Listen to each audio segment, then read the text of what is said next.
नमस्कार, मैं मेघा मित्तल और आप देख रहे हैं just India. Medifil International taken a step to keep you safe from coronavirus. Karnataka में मंत्री रमेश जारकिहोली का सेक्स टेप सामने आने के बाद उन्होंने इस्तीफा दे दिया है। सीएम बीएस येदियुरप्पा को उन्होंने अपना इस्तीफा सौंपा, जिसे स्वीकार कर लिया गया है। दरअसल एक युवती ने आरोप लगाया कि मंत्री ने नौकरी दिलवाने के बहाने से यौन शोषण किया। इनका वीडियो समाचार चैनलों पर भी प्रसारित किया गया है। वीडियो में देखा जा सकता है कि मंत्री रमेश जारकिहोली एक महिला के साथ कमरे में दिखाई दे रहे हैं और वो कमरे में बेड पर निर्वस्त्र हैं। वीडियो को अपनी अवधि अभी पता नहीं चल पाई है और वीडियो सामने आने के बाद मंत्री ने खुद को बेकसूर बताया है। साजिश के तहत फंसाने का आरोप भी लगाया गया है। उन्होंने खुद को सही बताते हुए जांच करवाने की मांग की है और सामाजिक कार्यकर्ता दिनेश कल्लाहली ने मंगलवार को रमेश के खिलाफ शिकायत दर्ज कराई थी कि उन्होंने नौकरी पाने की इच्छुक एक महिला का कथित रूप से यौन उत्पीड़न किया और इस बारे में कुछ भी बताने पर उसे और उसके परिवार को गंभीर परिणाम भुगतने की धमकी दी। भाजपा विधायक बालचंद्र जारकिहोली ने अपने भाई रमेश जारकिहोली के खिलाफ यौन उत्पीड़न के आरोपों की सीबीआई जांच कराए जाने की बुधवार को मांग की और फर्जी सीडी जारी करने वाले के खिलाफ 100 करोड़ रुपए का मानहानि का मुकदमा दायर करने की धमकी भी दी है।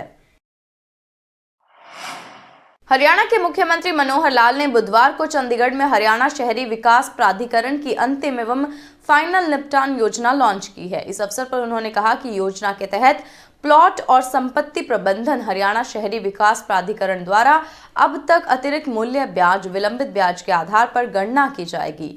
योजना के तहत गणना की गई अतिरिक्त कीमत की अप्रत्यक्ष राशि तुरंत प्रभाव से 30 अप्रैल तक अवधि के दौरान ब्याज और एनहांसमेंट सहित भरी जा सकती है। यह स्कीम स्वैच्छिक योजना के तहत लागू की गई है और यह शर्तों के साथ लागू हुई है। योजना का पूर्ण लाभ अलॉटी के प्रदान किया गया है और इस योजना से समस्याओं की मुकदमेबाजी में सुधार होगा। उन्होंने कहा कि प्राधिकरण द्वारा पहले जारी की गई इस वन टाइम सेटलमेंट योजना से 24,000 तथा फुल टाइम योजना से 45,000 प्लाट धारकों को लाभ मिलेगा। उन्होंने कहा कि शहरी प्राधिकरण के प्लाटों पर ब्याज और एनहांसमेंट के कारण मालिक बनने में दिक्कतें आ रही हैं और इस योजना का लाभ वे तुरंत ले सकेंगे। उन्होंने ये भी कहा है कि योजना में दोबारा गणना करके अधिकतम छूट दी गई है, जिसका लाभ प्रदेश के लगभग 15,430 प्लॉट एवं ग्रुप हाउसिंग सोसाइटी धारकों को मिलेगा। उन्होंने कहा कि प्राधिकरण द्वारा पहले की योजनाओं में 15,064 करोड़ रुपए का बकाया देय बनता है। मुख्यमंत्री ने प्लाट धारक फतेहाबाद निवासी कृष्ण कुमार एवं ग्रुप हाउसिंग पंचकुला निवासी अमीर सिंह को योजना का लाभ देकर सम्मानित भी किया।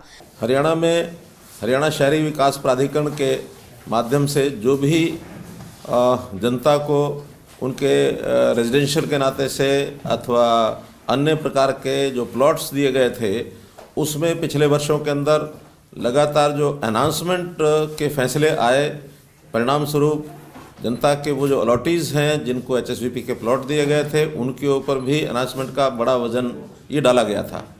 लेकिन चूँकि वो भार बहुत ज़्यादा था, इसलिए हमने उसमें जनता को सुविधा देने के लिए पहले वन टाइम सेटलमेंट स्कीम ये चलाई थी, जिसके अंदर 24,000 लोगों को लाभ मिला था। इसके बाद full and final settlement scheme चलाई थी, जिसमें 4,500 लोगों को फिर से लाभ मिला था। प्रदेश में कोरोना वायरस के केस एक बार फिर तेजी से बढ़ रहे हैं। फरवरी माह में कोरोना वायरस को देखें तो पता चलता है कि कोरोना के केस लगातार बढ़ रहे हैं। कुरुक्षेत्र में अब तक 135 लोग कोरोना वायरस से मृत्यु के शिकार पर पहुंच चुके हैं और कल नए 31 केस भी कोरोना के सामने आए हैं। स्कूल में भी बच्चे संक्रमित होने लगे हैं। करनाल के कुंजपुरा सैनिक स्कूल के हॉस्टल में जहां 54 बच्चे कोरोना संक्रमित मिले थे, अब वहीं कुरुक्षेत्र के 10 बच्चे कोरोना पॉजिटिव पाए गए हैं। कल जो हमारे जिले में कुल 31 केस पॉजिटिव आए हैं, जिसमें 10 कन्या गुरुकुल के हैं। वहाँ जो लड़कियां पढ़ रही थी, बच्चियां पढ़ रही थी, उनके केस पॉजिटिव आए हैं। तो हालांकि सभी बच्चे स्वस्थ हैं, उनको वहीं पे ही आइसोलेट किया गया उनके हॉस्टल में। तो सर ये क्या कारण है अब जैसे केस बढ़ रहे हैं? देखिए, मुख्य कारण तो यह है, लोगों ने सावधानी बरतनी छोड़ दी है। सबने सोचा कि कोविड जा चुका है, खत्म हो चुका है और वैक्सीन आ चुकी है, वैक्सीन लग जाएगी सब। पर जो असली जड़ है, जो असली प्रॉब्लम है, वो मास्क ना पहनना है। अगर हम मास्क का इस्तेमाल करें सभी। प्रदेश की मनोहर सरकार हरियाणा के बच्चों को उच्च स्तरीय शिक्षा देने के लिए स्मार्ट स्कूल बनाने की अनेक दावे करती है, परंतु इन दावों की सच्चाई धरातल पर बिल्कुल इसके विपरीत नजर आ रही है। इसका उदाहरण गुहला चिका के गांव कखेड़ी में देखने को मिला है, जहां पर बिजली बिल न भरने के कारण सरकारी स्कूल के मीटर का कनेक्शन काट दिया गया और 3 दिन बीत जाने के बाद भी किसी अधिकारी और किसी नेता ने कोई संज्ञान नहीं लिया। बिजली मीटर का कनेक्शन कट जाने के कारण बच्चों को भारी परेशानी का सामना करना पड़ा और बच्चों को पीने के पानी, शौचालय और कक्षा में अंधेरा होने के कारण कम दिखाई दिया और बच्चों को स्मार्ट क्लासेस बंद हो गई हैं। और स्कूल प्रिंसिपल टेकचंद का कहना है कि उनके द्वारा बिजली का बिल भरने के लिए अपने उच्च अधिकारियों को कई बार पत्र लिखा गया, लेकिन उनके पत्र पर उच्च अधिकारियों द्वारा कोई कार्रवाई नहीं की गई, जिस बारे में कई बार जिला मौलिक अधिकारी एवं एजुकेशन ऑफिसर को भी अवगत करा दिया गया। उनके द्वारा बच्चों को परेशानी ना हो इसके लिए अस्थायी तौर पर पानी का प्रबंध किया गया और इस पूरे मामले में सवाल शिक्षा विभाग के अधिकारियों और बिजली विभाग के अधिकारियों पर भी खड़े हो रहे हैं, जहां पर शिक्षा विभाग के उच्च अधिकारियों को पत्र लिखे जाने के बाद भी बजट जारी नहीं किया गया और वहीं दूसरी ओर बिजली विभाग का अन्य विभागों और लोगों की तरफ करोड़ों रुपए का बिल बकाया है, उन पर कार्रवाई नहीं की जाती तो मात्र 37,000 रुपए के लिए स्कूल में पढ़ने वाले 300 बच्चों को उनकी मूलभूत सुविधाओं से वंचित कर दिया गया, जबकि यह विभागीय मामला था।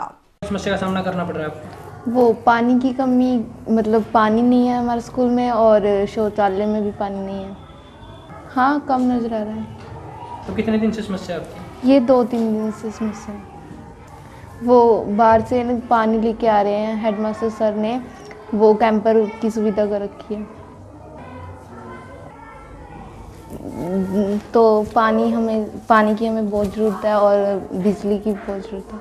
सर, इसके बारे में तो हम कुछ नहीं कह सकते कि बिजली विभाग ने हमारा ही मीटर क्यों उखाड़ा है, परंतु हमारा बिल 37,000 का हमारा जो बिल था वो कई महीनों से भरा नहीं गया था और इस कारण उन्होंने हमारा बिल, ये बिजली का बिल उखाड़ के ले गए हैं। परंतु हमने उनके आगे रिक्वेस्ट की थी कि ये सरकार का पैसा सरकार से आना है, सरकार के खाते में जाएगा और आप वेट करो थोड़ा सा, 31 मार्च से पहले बजट जरूर आ जाता है हर बार और हम भरते भी हैं हमेशा कि यही भरा जाएगा, परंतु उन्होंने हमारी नहीं सुनी और वो बिजली का मीटर, इसका नाम क्या, उखाड़ के ले गए। सर, समस्याओं तो देखो, जब बिजली चली जाती है तो सबसे बड़ी जो असुविधा है वो पीने के पानी की है। अब पौधों को पानी भी नहीं दे सकते हम, बच्चों के पीने के लिए पानी नहीं है, शौचालयों के अंदर दिक्कत होती है। महिला दिवस के उपलक्ष्य में डीआरडी हॉल में ग्रामीण महिलाओं द्वारा हाथ से बनाए गए प्रोडक्ट की प्रदर्शनी लगाई गई। प्रदर्शनी में मुख्य अतिथि के तौर पर रोहतक के उपायुक्त कैप्टन मनोज कुमार व अतिरिक्त उपायुक्त महेंद्र पाल पहुंचे और महिलाओं को संबोधित करते हुए कहा कि महिलाएं अब हर क्षेत्र में आगे बढ़ रही हैं और इस समय में भी महिलाओं ने एक सशक्त नारी की भूमिका निभाई है। इस तरह की प्रदर्शनी महिलाओं की प्रतिभा को बढ़ावा देती है और इसी के साथ साथ उनके लिए जीवन यापन का तरीका भी बनती है। इस मौके पर उपायुक्त का कहना था कि यह एक खुशी की बात है कि महिलाएं अब आगे आ रही हैं और स्वतंत्र बन रही हैं। समाज को बस जरूरत है थोड़ा सा सहयोग देने की, जिससे उन्हें सशक्त किया जा सके। आपको बता दें कि 8 मार्च को पूरी दुनिया में अंतर्राष्ट्रीय महिला दिवस मनाया जाता है, जहां महिला से जुड़े तमाम मुद्दों पर बातचीत होती है और इसी के साथ कई समारोह भी आयोजित किए जाते हैं, जिससे महिलाओं को और बढ़ावा दिया जा सके। हर वर्ष 8 मार्च को अंतर्राष्ट्रीय महिला दिवस हम मनाते हैं और ये WCD डिपार्टमेंट के तत्वावधान में मनाया जाता है पूरी स्टेट में और पंचकूला में इसका स्टेट लेवल प्रोग्राम हुआ करता है। तो WCD डिपार्टमेंट के डोमेन में जितनी भी गतिविधियां हैं उन सब को प्रोपेगेट करने के लिए ये एक उत्तम अवसर है। वैसे तो पूरा साल ये गतिविधियां चलती हैं, IEC कैंपेन्स अवेयरनेस के लिए, इन्फॉर्मेशन के लिए चलती रहती हैं, परंतु ये मौके पे ख़ास तौर पे थ्रस्ट रहता है। अभी आपने देखा ये जो पीछे एग्जीबिशन है, जो सेल्फ हेल्प ग्रुप्स और अलग अलग ब्लॉक्स की महिलाओं द्वारा जो चीज़ें बनाई गई हैं, ये स्वावलंबन की दिशा में एक कदम है बेसिकली। रोहतक के मानसरोवर पार्क में आज हरियाणा कंप्यूटर प्रोफेशनल संबंधित भारतीय मजदूर संघ जिला कमेटी रोहतक ने सरकार के खिलाफ अपनी मांगों को लेकर जोरदार धरना प्रदर्शन किया। विजय सिंह प्रदेश प्रवक्ता ने बताया कि रोहतक में जो कंप्यूटर प्रोफेशनल थे उनको टेस्ट के बहाने से बाहर का रास्ता दिखा दिया गया है और हमने विनम्रता पूर्वक उपायुक्त महोदय से बातचीत की तो इनको 20 से 25 साल हो गए हैं और कार्य करते करते अब इनको जॉब पर रख लें। डीसी साहब ने कहा कि ऐसा होगा, लेकिन इस बात को करीब 40 दिन हो गए हैं और इसी बीच हमने 2 बार पहले भी प्रदर्शन किया है और आज भी प्रदर्शन करने पर मजबूर है। अगर जल्द से जल्द हमारी बातों पर विचार नहीं किया गया तो आने वाले टाइम में एक बड़ा प्रदर्शन किया जाएगा। मैं विजय सिंह, प्रदेश प्रेस प्रवक्ता, हरियाणा राज्य कंप्यूटर प्रोफेशनल संघ। क्या मामला? मामला ये है जी कि 22/12/2020 को हमारे कंप्यूटर प्रोफेशनल जो रोहतक में लगे हुए हैं उनको टेस्ट का बहाना लेकर के बाहर का रास्ता दिखा दिया। हमने बड़ी विनम्रतापूर्वक उपायुक्त महोदय से बातचीत करी। मखा जी इनको 20-20, 25-25 साल हो गए लगे हुए, आप इनको वापस लगा लो। हरियाणा टूरिज्म कर्मचारी संघ संबंधित सर्व कर्मचारी संघ की रोहतक स्थित मैना व तिलियार के यूनिट स्तर के चुनाव किए गए। इसमें राज्य चेयरमैन सुरेश नेहरा और राज्य वरिष्ठ उप प्रधान राजबीर गिरी व सर्व कर्मचारी संघ हरियाणा के जिला सचिव जय कुमार दहिया की देखरेख में मैना कमेटी पदाधिकारियों ने जोगेंद्र दलाल को प्रधान, जय सिंह डागर को सचिव, रामकरण पुनिया को प्रधान, जय कुमार मलिक को कैशियर और रणवीर भोरिया को सर्वसहमति से चुना है। तिलियार झील के प्रधान पद पर सुभाष शर्मा दोबारा चुन लिए गए हैं और सचिव अशोक कुमार उप प्रधान, प्रताप सिंह कटारिया को कैशियर, रमेश और ऑडिटर आजाद सिंह को सर्वसहमति से चुना गया है। सम्मेलन को संबोधित करते हुए राज्य चेयरमैन सुरेश नेहरा, वरिष्ठ उप प्रधान जयबीर गिरी एवं जिला सचिव जय कुमार दहिया ने कहा कि हरियाणा पर्यटन निगम के कर्मचारियों को 7वें वेतन आयोग के बकाया 50% एरियर व हाउस रेंट देना दूर पर्यटन निगम के 44 पर्यटन केंद्रों में से 32 को दे दी गई 6 महीने का वेतन नहीं मिला है, जबकि मुख्यालय चंडीगढ़ जहां पर राजस्व इन्हीं पर्यटन स्थलों से किया जाता है।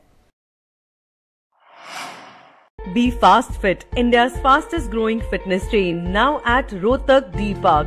जस्ट इंडिया के इस बुलेटिन में बस इतना ही। और भी खबरों के लिए देखते रहिए जस्ट इंडिया। नमस्कार।